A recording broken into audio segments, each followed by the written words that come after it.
কেউ পায়নি, কিন্তু আপাত মস্তকে বাড়ি যেটা লক্ষ্য করে ব্যাপক ধান চাষ হয়েছে। ধান কেনার বিষয়টা কি হবে, সরকারি চিন্তা ভাবনা কি, তার সঙ্গে প্রধান বা পঞ্চায়েত এলাকার যারা আধিকারিক তারা কি ভাবছেন। এখন আমি যেটা শুনছি ধানের আড়তদারদের কাছ থেকে 1400-1600 টাকাতে বিক্রি হয়ে যায়, তাহলে কৃষক তো সর্বশান্ত হবে। এ নিয়ে কি ভাব দেওয়ার জন্য কবিটা পাঠানো, পরিবারকে লক্ষ্মীর ভান্ডার দেওয়ার ব্যবস্থা করে। আমি যতটুকু জানি এলাকায়, আমি এই এলাকায় নেতৃত্ব দান করি, সারা ভারত কৃষক সভার নেতা। এখনো বহু পরিবার লক্ষ্মীর ভান্ডার পাই না। যদি তালিকা চান তাহলে আমি দিয়ে দিতে পারি, কেন পাই না। এবং এমন অনেক তালিকা ওইখানে জমা করেছে যথাস্থানে, তার সত্ত্বেও পাচ্ছে না বছরের পর বছর। এটা তো অনলাইন প্রসেস আছে, বয়স হয়নি, হয়তো 24 বছর 25-এর মধ্যে। হ্যাঁ, না এরকম নিয়মের মধ্যেই আছে। আচ্ছা, খেত মজুরদের মজুরিটা ন্যূনতম 600 টাকা করা। আমরা যতটুকু জানি আমাদের যুক্তরাষ্ট্রের যে কাঠামো ভারতবর্ষে, তাতে কেরালা 750 টাকা মজুরি দেয়, তামিলনাড়ু 600 টাকা মজুরি দেয়। আমাদের পশ্চিমবঙ্গে সর্বোচ্চ আমরা দেখছি 300 টাকা, বেশি কোথাও নেই। এইটা কেন, এইটা নিয়ে কি ভাবনা আপনাদের? গ্রামীণ যে ঢালাই রাস্তাগুলো রয়েছে, কোথাও দেখছি গ্রামে অর্ধেকটা করা হয়েছে, অর্ধেকটা করা হয়নি। কোথাও লক্ষ্য করে দেখছি দুদিকটা করা হয়েছে, মাঝখানে হয়তো কেউ আপত্তি করেছে, আপত্তিটা নিষ্পত্তি হয়েছে, তা সত্ত্বেও ঢালাই রাস্তাগুলো অসম্পূর্ণ। গ্রাম পঞ্চায়েতে বেশিরভাগ জায়গাতেই রয়েছে। আমি ইন্ডিয়াতে দেখেছি, কেন্দ্রতে দেখেছি, এই রাস্তাগুলো অন্তত ইমিডিয়েট সম্পূর্ণ করে। এই না করার ফলে যে নালাগুলো আছে, সে নালাগুলো মুছে যাচ্ছে, রাস্তার উপর দিয়ে জল পারাপার করছে। এই অসম্পূর্ণ রাস্তাগুলো সম্পূর্ণ না করার ফলে নালাগুলো কিন্তু অনেক জায়গায় মজে গিয়েছে। এইগুলো অন্তত দেখা। ঢালাই যেটা বললেন অবশ্য, যে দুই সাইডের ঢালাই হচ্ছে, মিডলে হয়নি, ওটা মনে হয় ভরেছে। এটা জানি, মানে এটা হচ্ছে ওই সাইড থেকে ওই পাড়াটাকে কভার করছিল, এই দিকটা কভার করে মিডলটাকে ফাঁকা রেখে কাজ করছে। যারা যেগুলো আবেদন করেছে যারা, সেগুলো তো সব অনলাইন প্রসেসে আছে,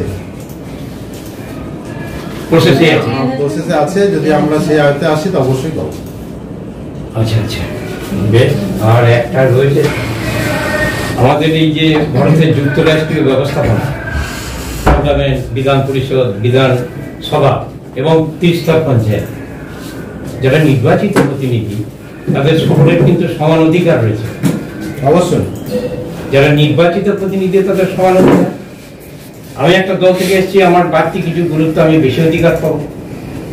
এ ভদ্রলোক এসছেন অন্য কোনো দল থেকে, সে একটু গুরুত্ব পাবে।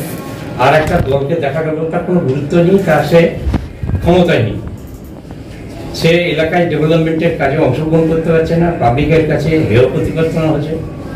এ তো পঞ্চায়েতের একটা দেখভাল করার বিষয় আছে। তো এ নিয়ে ভাবনা চিন্তাটা কিন্তু বৃহত্তর হওয়া দরকার, যেহেতু সে নির্বাচিত সংসদের প্রতিনিধি। আর তাহলে তো সবটা নয়ছই হয়ে যাবে। হ্যাঁ, না না, সেটা সমান অধিকার আছে। কম বেশি হতে পারে, কিন্তু কিছুই পাবে না। সদস্যদের মধ্যে সবারই মধ্যে খুব ভালো সম্পর্ক আছে, সবাইকে সিরিয়াল অনুপাতেই দেখা হয়।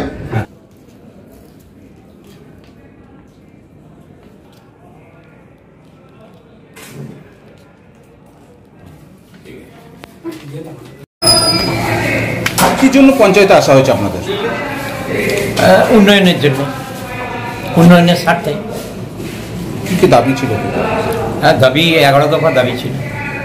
হ্যাঁ, কৃষকের ফসলের ন্যায্য দাম, কৃষকের ফসলের ন্যায্য দাম,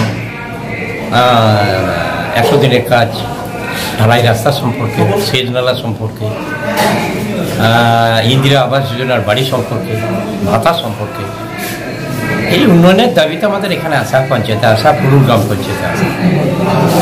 কি বললেন প্রধান? কি বললেন প্রধান? ভালোই বলেছেন, উন্নয়নের সাথে উনিও কাজ করেন।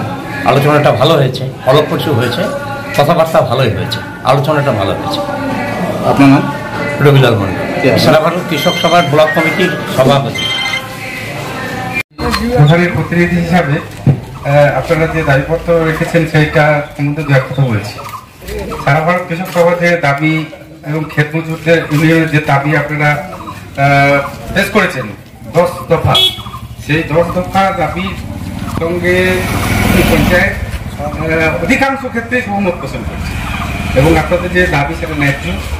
এই দাবিটা ঊর্ধ্বতন কর্তৃপক্ষের নিকট প্রেরণ করা হচ্ছে এবং যাতে কৃষকরা ন্যায্য ফসলের মূল্য এবং মজুরি সেই সঙ্গে অপর যে দাবিগুলো রেখেছেন সেগুলো সুরাহা হয়, তার জন্য ব্যবস্থা গ্রহণ করা হয়। ইনকিলাব জিন্দাবাদ, সারা ভারত কৃষক সভা জিন্দাবাদ। কাদের পক্ষ থেকে পঞ্চায়েত এসেছিল এবং কেন? এসেছিল সারা ভারত কৃষক থেকে সংগঠন থেকে।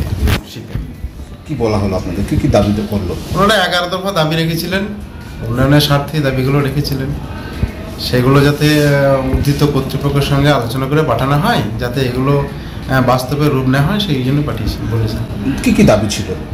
সারা বছর যাতে ধান কেনা হয় সেটার জন্য, বছরে 2 বার যেন ধান না কেনা হয় সারা বছরের দাবি। তারপরে কৃষক পরিবারের সমস্ত পরিবার যেন লক্ষ্মী ভাণ্ডার আয়ত্তে আসতে পারে, সেটা একটা ওনাদের দাবি। এইসব দাবিগুলো নিয়ে লক্ষ্মী ভাণ্ডার পাচ্ছে না কেন, কি মনে হচ্ছে? গাফিলতিটা কোথায় হচ্ছে? তো রাজ্য সরকারের তো অনগোয়িং প্রসেস, শুধু দুয়ারে সরকারেই করতে হবে এরকম তো মানে কিছু নাই। দিদি তো বলেছেন যে লক্ষ্মী ভাণ্ডার অনগোয়িং, যে কেউ গিয়ে পোর্টালে গিয়ে লক্ষ্মী ভাণ্ডারে এই আবেদন করতেই পারে যাদের 25 বছর বয়স হয়ে গেছে।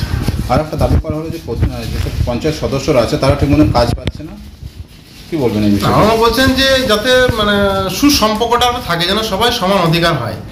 তা ফুলুর অঞ্চল সেরকম জায়গাতে নেই, সবার সাথে সুসম্পর্ক তৈরি করেই কাজগুলো করে আলোচনার মাধ্যমে সমস্ত কিছু করা হয়। এবার একসঙ্গে তো সবাইকে দেওয়া হয় না, সিরিয়াল অনুপাতে দেওয়া হয়। আজকে হয়তো 5টা সংসদ হলো, পরে হয়তো 5টা সংসদ এগুলো হয়। তাহলে কি তারা কাজ পাচ্ছে না বলে মনে হচ্ছে? না, সবাই কাজ পায়।